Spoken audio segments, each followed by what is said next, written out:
Gandang tanghali mga kaibigan. Luluto tayo ngayon ng ulam natin. Ang ating ulam ngayon ay gulay. Yan, isa tayo ng bawang at sibuyas. Lagyan natin ng patis. Lagyan natin ang sahog. Yan. Atay at manok. Lagyan na natin ang oyster sauce. Tapos lagyan na natin ng tubig. Yan, konting tubig lang. Timplahan natin siya. Kasi yung gulay ay magtutubig naman.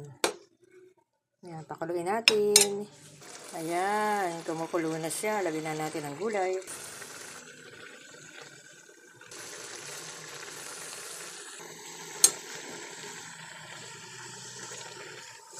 Yan, papakuluin lang po natin. Tatakpan natin.